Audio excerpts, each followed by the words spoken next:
Bismillahirrahmanirrahim. Assalamualaikum warahmatullahi wabarakatuh.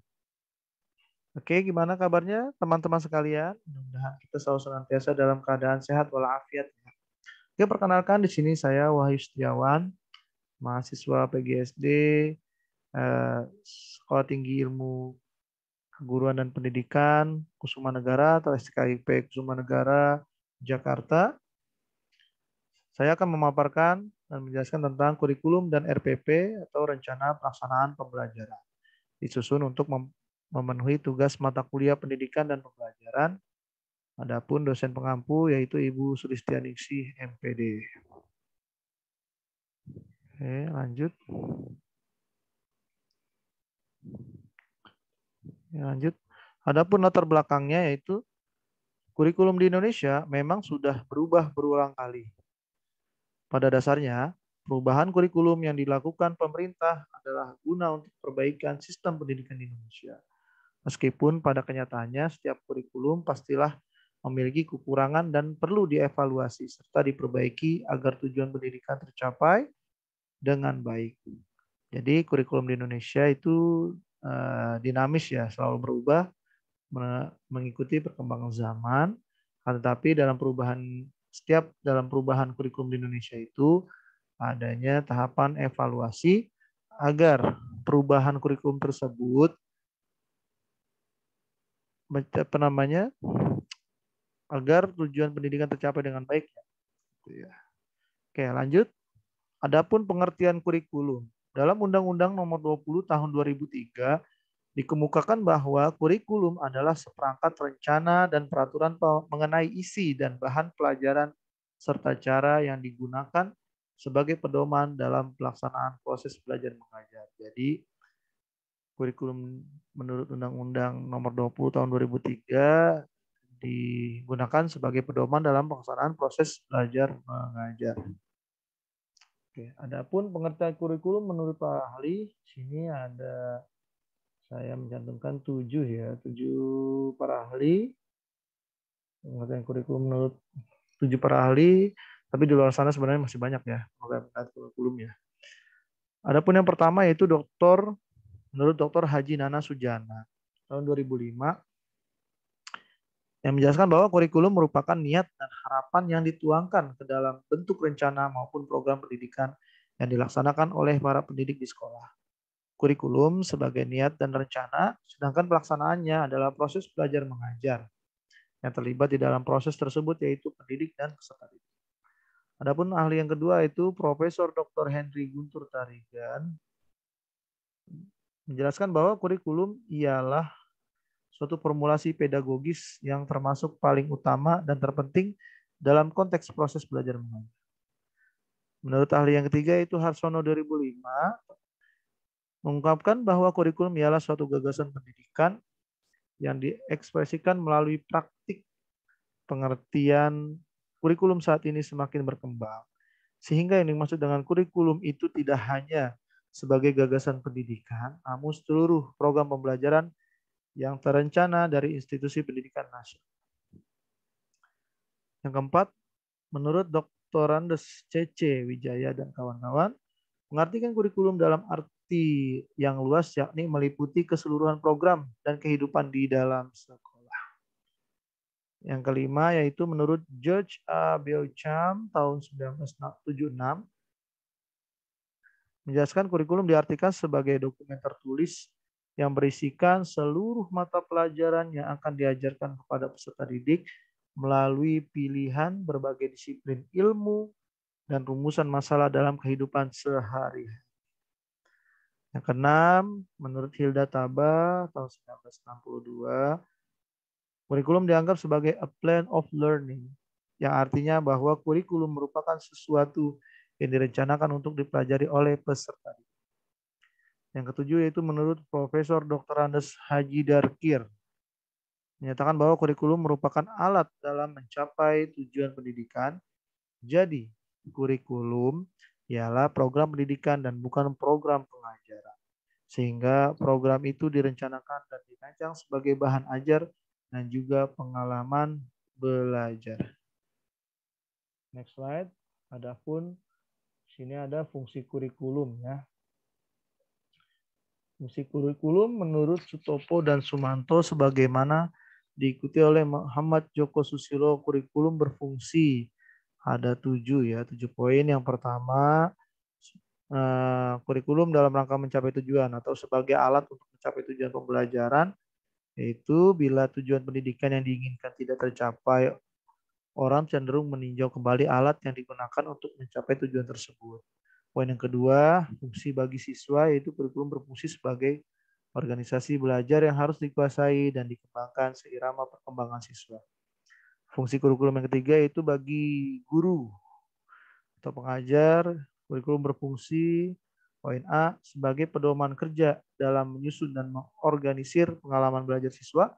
Poin B sebagai alat untuk mengadakan evaluasi perkembangan siswa. Poin C sebagai pedoman dalam mengatur kegiatan pendidikan. Adapun fungsi kurikulum bagi kepala sekolah dan pembina sekolah, yaitu kurikulum berfungsi poin A itu sebagai pedoman dalam melaksanakan fungsi supervisi, yaitu memperbaiki situasi belajar. Adapun poin B sebagai pedoman untuk fungsi supervisi dalam menciptakan situasi untuk menunjang situasi belajar. Dan poin C sebagai pedoman dalam fungsi supervisi untuk membantu guru dalam memperbaiki situasi belajar. Dan poin D sebagai pedoman untuk mengadakan evaluasi kemajuan belajar. Adapun fungsi kurikulum yang poin yang kelima yaitu bagi orang tua murid. Bagi orang tua murid, kurikulum berfungsi sebagai panduan untuk membantu anak. Fungsi yang keenam dari kurikulum yaitu bagi sekolah pada tingkatan di atasnya, itu kurikulum berfungsi sebagai pemeliharaan keseimbangan proses pendidikan dan penyiapan tenaga guru. Dan poin yang terakhir, fungsi dari kurikulum adalah bagi masyarakat dan pemakai lulusan sekolah, itu kurikulum berfungsi dalam memberikan bantuan guru dalam memperlancar pelaksanaan program pendidikan yang membutuhkan kerjasama dengan pihak orang tua atau masyarakat untuk menyempurnakan program pendidikan di sekolah agar bisa lebih serasi dengan kebutuhan masyarakat dan dunia kerja. Oke, next slide. Adapun di sini ada administrasi kurikulum. Ada beberapa proses administrasi kurikulum sebagai berikut ya. Di sini ada 4 poin. Poin yang pertama yaitu perencanaan kurikulum, yang kedua pelaksanaan kurikulum, yang ketiga pengawasan atau pengembangan kurikulum, yang keempat adalah evaluasi kurikulum. Di sini saya akan menjelaskan poin yang pertama yaitu perencanaan kurikulum. Perencanaan kurikulum, ada yang mengemukakan pendapat bahwa perencanaan kurikulum adalah pekerjaan yang memerlukan keahlian dan karena itu dikerjakan oleh para ahli atau expert dalam bidang perencanaan kurikulum. Menurut pendapat ini, kurikulum harus direncanakan dengan baik sebelumnya. Seringkali secara terperinci mengenai situasi belajar dan semua murid di semua tingkat sekolah tertentu mempunyai kurikulum yang kira-kira seragam. Lanjut, poin yang kedua adalah pelaksanaan kurikulum. Adapun pelaksanaan kurikulum, sebelum kurikulum benar-benar dilaksanakan, harus terlebih dahulu memperhatikan perbedaan-perbedaan individual. Yang dimaksud di sini adalah masalah penyesuaian program pengajaran terhadap perbedaan-perbedaan di antara anak-anak. Pada umumnya diakui bahwa manusia ya sangat beraneka ragam dalam kemampuannya untuk maju. Keadaan itu telah menggerakkan para pendidikan kepada perbedaan-perbedaan individual ini. Nah, dari sinilah timbul perbedaan-perbedaan pendapat mengenai persoalan bagaimana hal ini harus dilaksanakan. Yaitu diantaranya, poin yang pertama, konsep kurikulum yang telah ditetapkan jauh di awal harus dikuasai oleh semua murid menurut kecepatan yang telah diatur sebelumnya. Masalahnya ialah menyesuaikan individu-individu yang mempunyai kecepatan belajar yang berbeda-beda pada realitas ini. Adapun poin yang kedua adalah bahwa murid-murid harus dikelompokkan menurut kemampuannya dengan tujuan bahwa pengelompokan ini akan memperkecil perbedaan kemampuan dalam tiap kelompok agar mempermudah pelaksanaan individualis program pengajaran. Dan poin yang ketiga, yang terdapat perbedaan adalah menciptakan jenis kurikulum berdasarkan pengalaman yang dipusatkan kepada masalah-masalah dan memberikan kesempatan kepada kelompok-kelompok tersebut dalam pendapat kedua untuk bekerja sama memecahkan masalah bersama. yang menarik perhatian bersama. Hal ini menunjukkan tiap anggota kelompok untuk mampu bekerja menurut taraf perkembangan masing-masing dalam bidang akademis, sosial, dan emosi, dan masih menunjang usaha bersama kelompok. Lanjut dari administrasi kurikulum, yang poin yang ketiga adalah pengawasan atau pengembangan kurikulum. Nah, dalam pengawasan atau pengembangan kurikulum itu terdapat dua proses utama.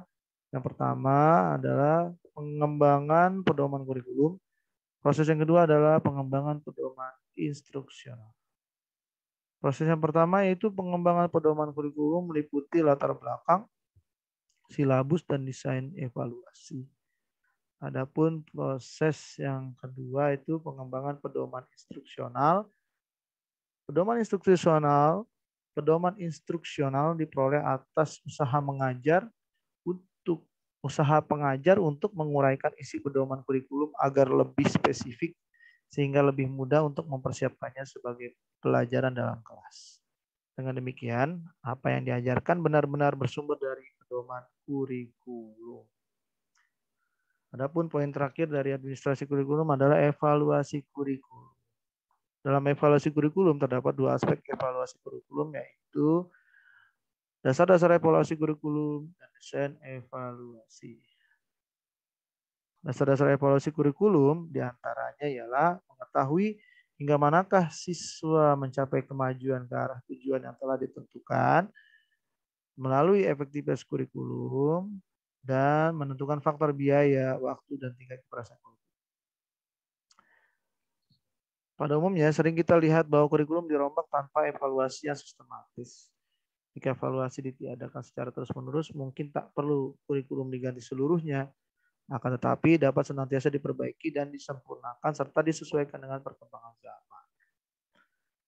Adapun dari aspek yang kedua dari evaluasi kurikulum adalah desain evaluasi. Adapun desain evaluasi menguraikan tentang satu, data yang harus dikumpulkan, yang kedua adalah analisis data untuk membuktikan nilai dan efektivitas kurikulum. Oke, next slide. Lanjut tentang landasan kurikulum. Nah, secara umum landasan pengembangan kurikulum dikelompokkan dalam 4 jenis, yaitu ada landasan filosofis, landasan psikologis, landasan sosiologis, dan landasan iptek atau ilmu pengetahuan dan teknologi. Saya akan menjelaskan poin yang pertama, yaitu landasan filosofis. Adapun landasan filosofis mengandung arti bahwa pendidikan senantiasa berhubungan dengan manusia, baik sebagai subjek, sebagai objek, maupun sebagai pengelola. Dengan demikian, pendidikan senantiasa berintikan interaksi antar manusia. Oke, lanjut. Menurut McClure dalam Wijaya tahun 1992 terdapat 6 acuan dimensi pendekatan nasional dalam perkembangan kurikulum di suatu negara. Di antaranya yaitu yang pertama, kerangka acuan yang jelas tentang tujuan nasional dihubungkan dengan program pendidikan. Poin yang kedua, hubungan yang erat antara pengembangan kurikulum nasional dengan reformasi sosial politik negara. Poin yang ketiga, mekanisme pengawasan atau kontrol dari kebijakan kurikulum yang ditempuh.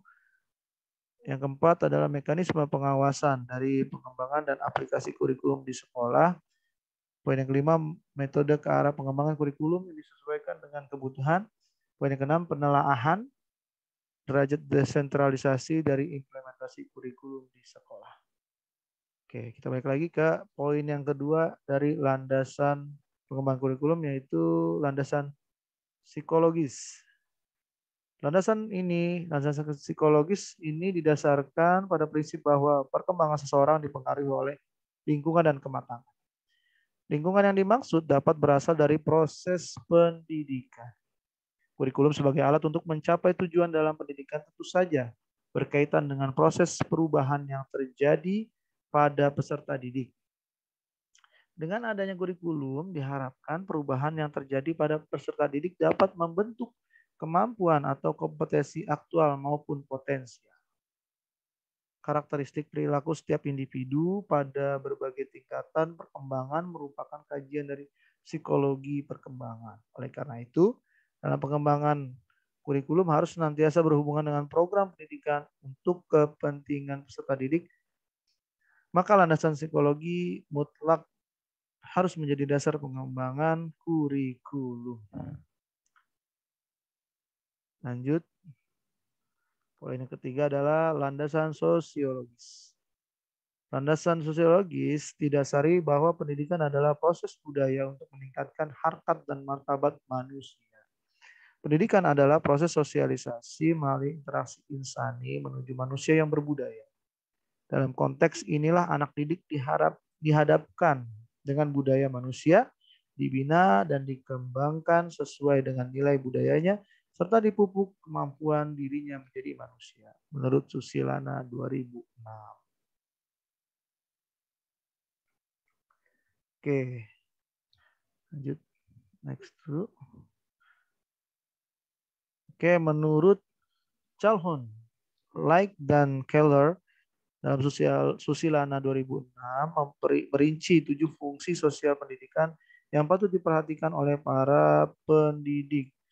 Di antaranya itu 1, mengajar keterampilan, yang kedua mentransmisikan budaya, yang ketiga mendorong adaptasi lingkungan, yang keempat membentuk kedisiplinan, yang kelima mendorong bekerja kelompok, yang keenam meningkatkan perilaku etik, yang ketujuh memilih bakat dan memberi penghargaan prestasi. Oke, balik lagi ke sini ya. Yang terakhir yaitu adalah landasan IPTEK. Landasan IPTEK atau ilmu pengetahuan dan teknologi. Sebagai akibat dari kemajuan ilmu pengetahuan dan teknologi yang pada hakikatnya adalah hasil kebudayaan manusia, maka kehidupan manusia semakin luas, semakin meningkat, sehingga tuntutan hidup pun semakin tinggi. Pendidikan harus mengantisipasi tuntutan hidup ini sehingga dapat mempersiapkan anak didik untuk hidup wajar sesuai dengan kondisi sosial budaya masyarakat. Dalam konteks inilah, kurikulum sebagai program pendidikan harus dapat menjawab tantangan dan tuntutan masyarakat. Oke, next. Tadi sudah. Kita lanjut ke pengembangan kurikulum. Tetap semangat ya. Fokus. Pengembangan kurikulum. Adapun kurikulum merupakan suatu sistem yang memiliki komponen-komponen tertentu. Komponen-komponen tersebut diantaranya ada 4 ya. Komponen tujuan, yang kedua komponen isi atau materi, yang ketiga komponen metode atau strategi, dan yang keempat adalah komponen evaluasi. Oke, kaitan antara keempat komponen tersebut dapat digambarkan pada diagram berikut ya. Samping itu ada tujuan, ya, tujuan, ada isi, ada metode, dan ada evaluasi. Oke, baik.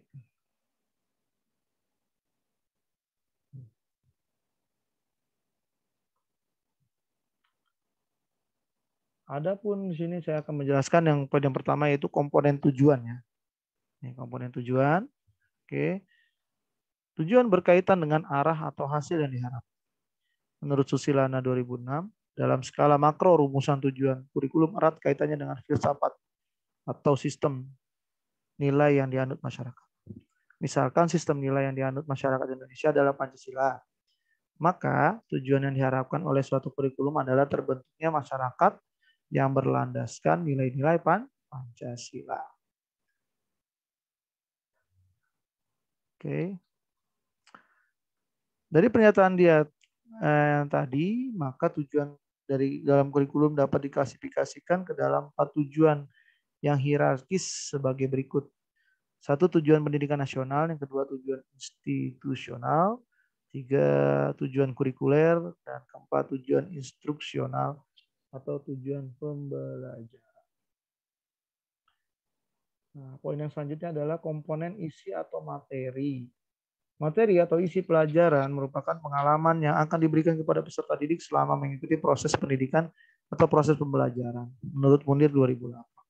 Pengalaman belajar ini dapat berupa mempelajari mata pelajaran atau kegiatan yang berkaitan dengan mata pelajaran, lingkungan masyarakat yang sesuai dengan tujuan kurikulum.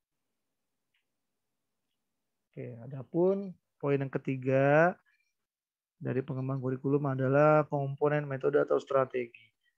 Strategi dan metode merupakan komponen yang berkaitan dengan implementasi kurikulum. Strategi pembelajaran berkaitan dengan pertanyaan bagaimana cara atau upaya untuk mencapai tujuan. Strategi pembelajaran diartikan sebagai pola dan urutan umum perbuatan guru siswa dalam mewujudkan kegiatan belajar mengajar untuk mencapai tujuan yang telah ditentukan. Oke. Dan poin yang terakhir itu komponen evaluasi yang keempat ya. Ini komponen evaluasi.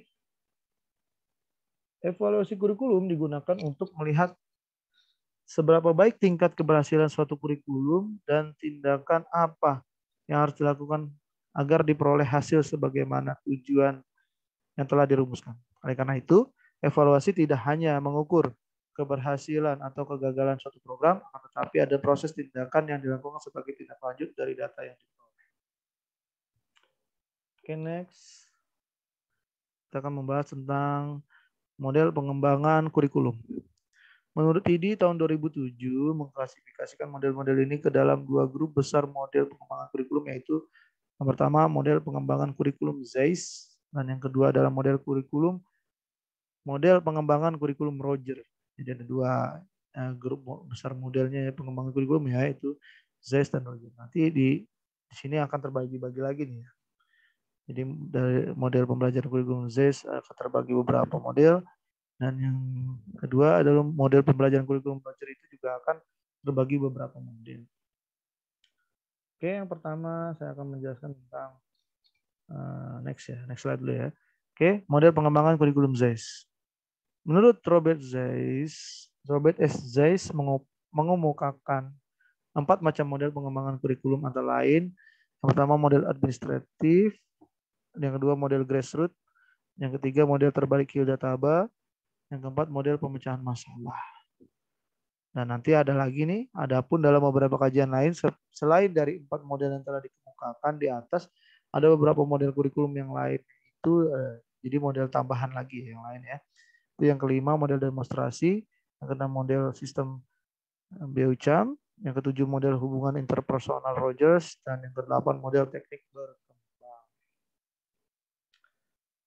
Di sini saya akan memaparkan satu persatu ya model dari Robert S. Zeiss ya.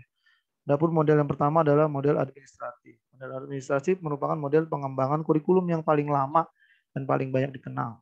Diberi nama model administrasi atau line staff. Karena inisiatif dan gagasan pengembangan datang dari administrator pendidikan dan menggunakan prosedur administrasi. Model pengembangan ini bersifat sentralisasi, terpusat ya.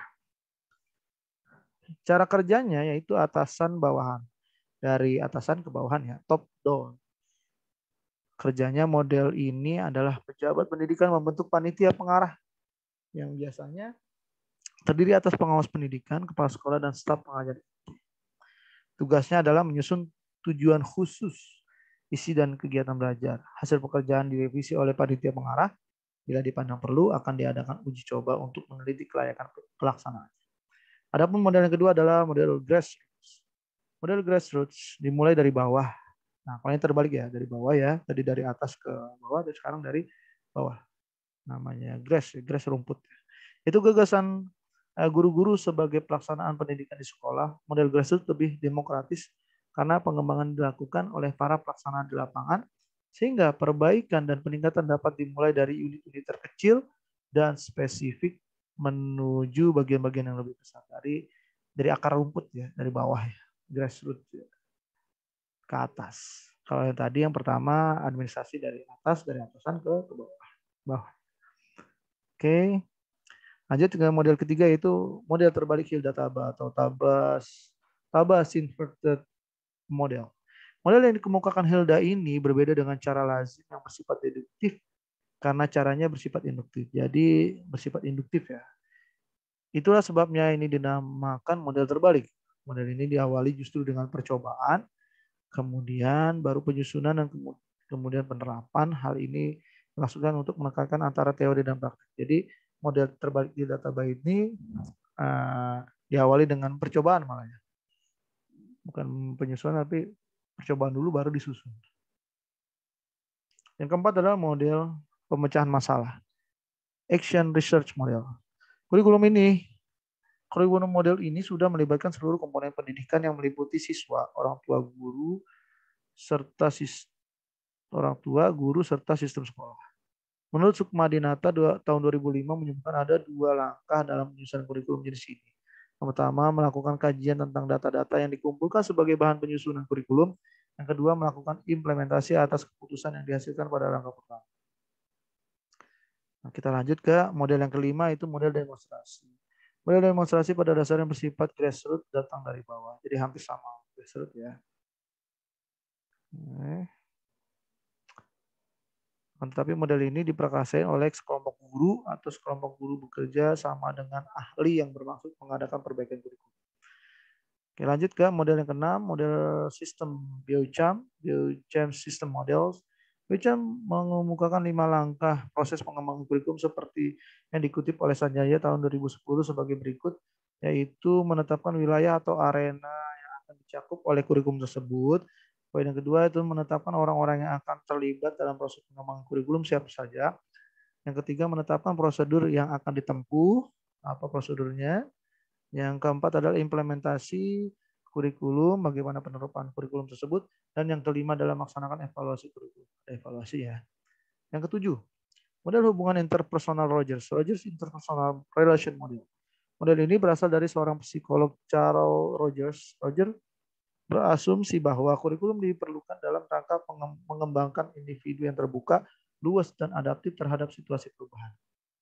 Model pengembangan kurikulum Rogers ini tidak memiliki perencanaan kurikulum yang tertulis, yang ada hanya rangkaian kegiatan kelompok dengan berbagai bentuk aktivitas dalam interaksi kelompok ini, individu akan berubah. Ada 4 langkah pengembangan kurikulum model Rogers dalam Sukmadinata tahun 2012, yaitu sebagai berikut. Itu poin pertama, pemilihan target dari sistem pendidikan.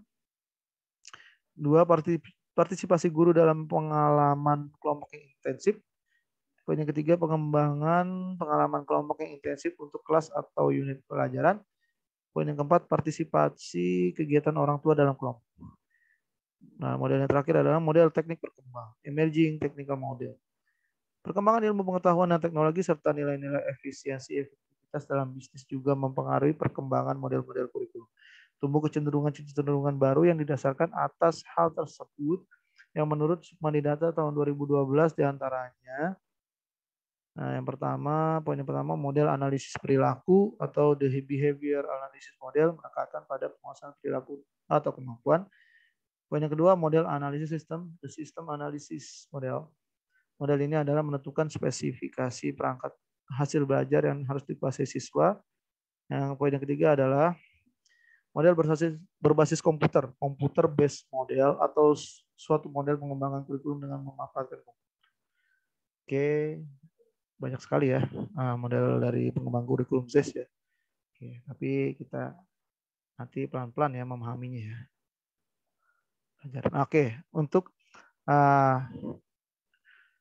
model pengembangan kurikulum yang satu lagi yang grup besar ya, yaitu model pengembangan kurikulum Rogers. Ada beberapa model yang dikemukakan Rogers, yaitu jumlah dari model yang paling sederhana sampai dengan yang komplit.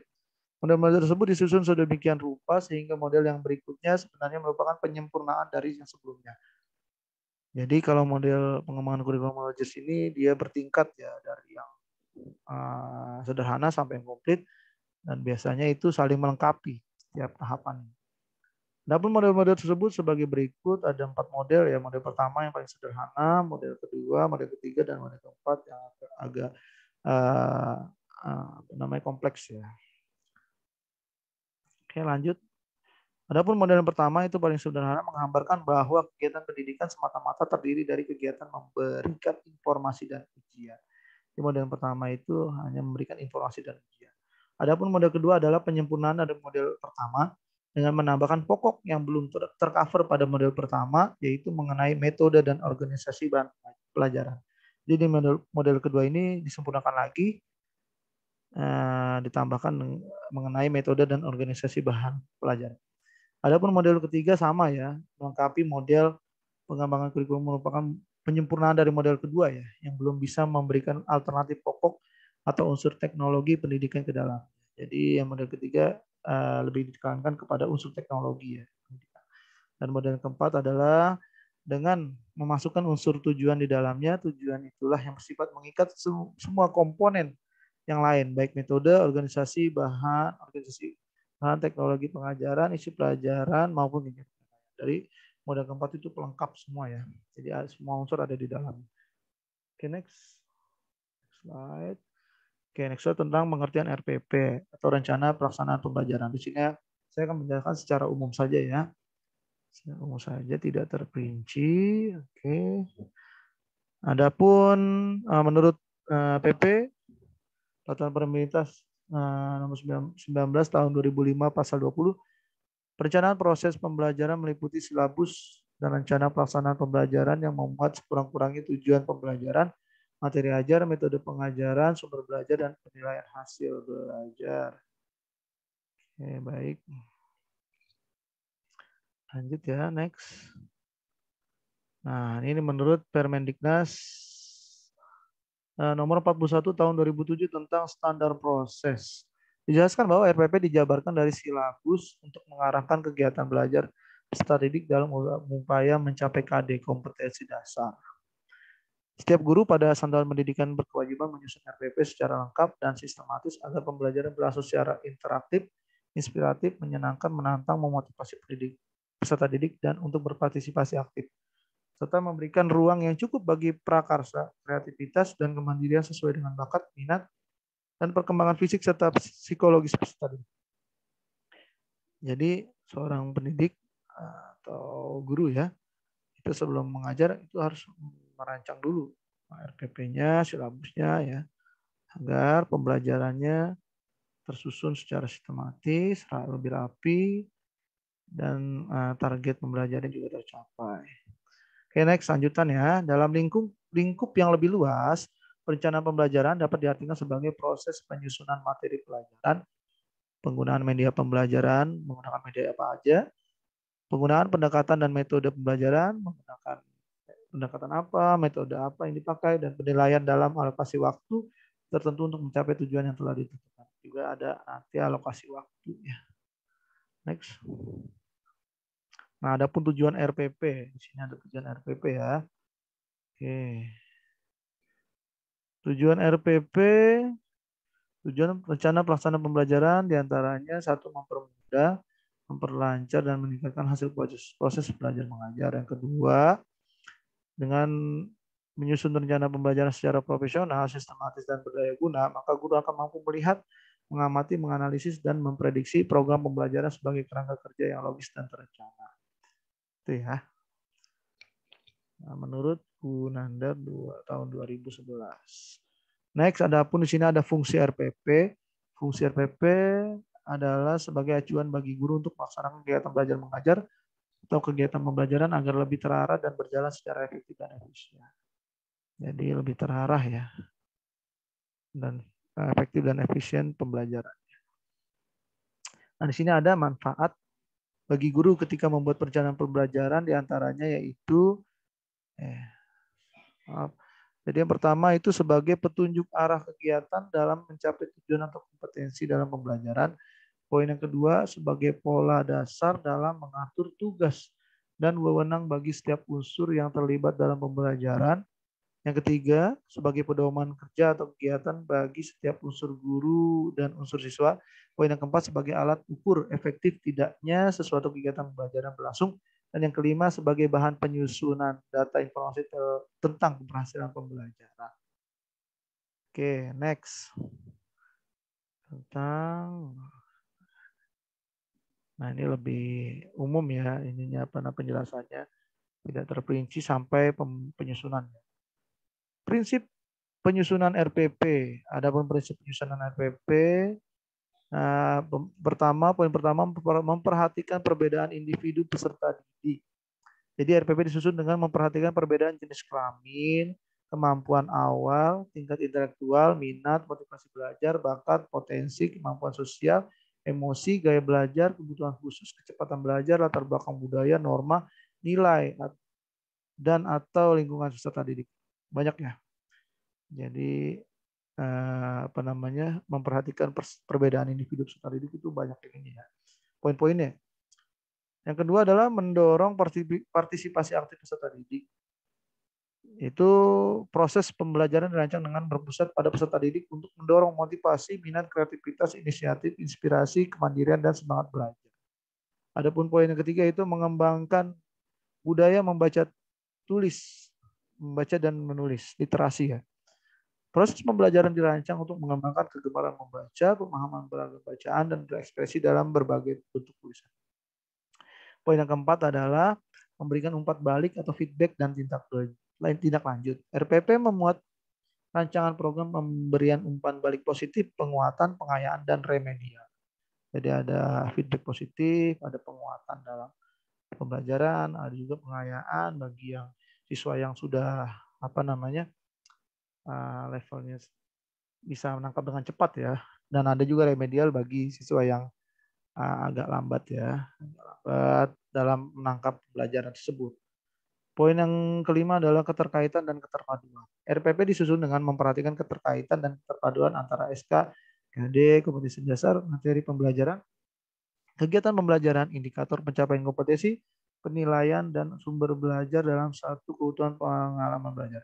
RPP disusun dengan mengakomodasikan pembelajaran tematik, keterpaduan lintas mata pelajaran, lintas aspek belajar, dan keragaman budaya. Jadi RPP sifatnya itu prinsipnya keterkaitan dan keterpaduan antar ini ya, aspek ya. Kita harus saling dari satu aspek lain harus saling berkaitan ya, satu sama lain, saling melengkapi juga. Yang poin yang keenam yang terakhir adalah dari prinsip penyusunan RPP itu menerapkan teknologi informasi dan komunikasi.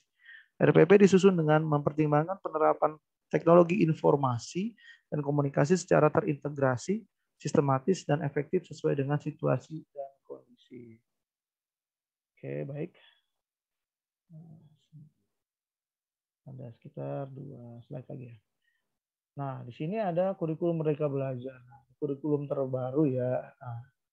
Nah, ini kurikulum merupakan kurikulum prototipe atau kurikulum yang akan diuji cobakan ya pada tahun ini 2022 dan sampai 2024 ya. Nanti sambil pengaplikasiannya sambil berjalan ya. Nah, di sini saya akan menjelaskan secara umum aja ya, tidak secara detail mengenai kurikulum Merdeka Belajar. Jadi agar kita sekiranya ada gambaran sedikit ya tentang kurikulum Merdeka Belajar. Adapun menurut Kementerian Pendidikan dan Kebudayaan, Merdeka Belajar adalah memberikan kebebasan dan otonomi kepada lembaga pendidikan dan merdeka dari birokratisasi. Dosen dibebaskan dari birokrasi yang berbelit serta mahasiswa diberikan kebebasan memilih bidang yang mereka sukai. Jadi lanjut, Merdeka Belajar versi Kemendikbud dapat diartikan sebagai penerapan kurikulum dalam proses pembelajaran yang menuntut untuk menyenangkan dengan pengembangan berpikir yang inovatif dan kreatif oleh guru. Hal ini dapat menumbuhkan sikap positif murid dalam respon pembelajaran.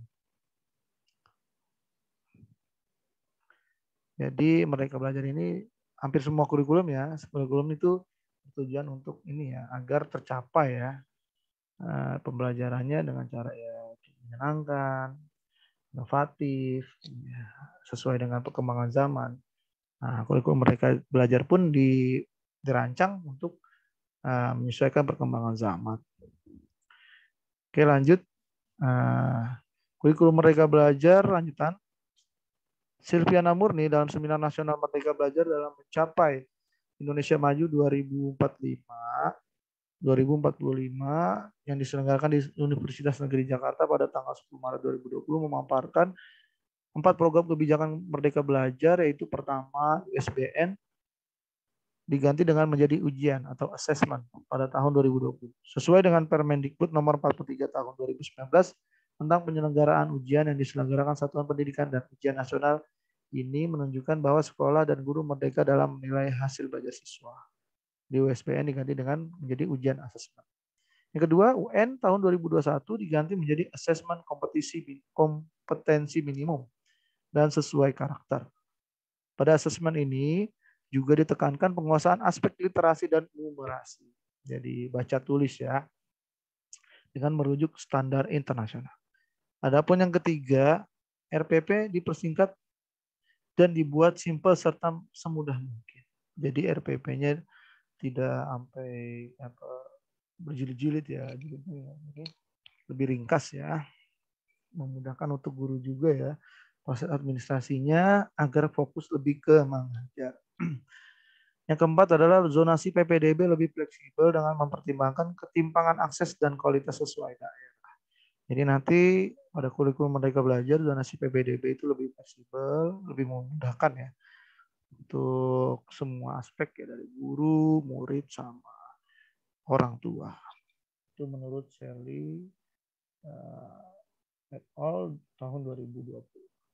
Oke, baiklah. Terima kasih atas perhatiannya.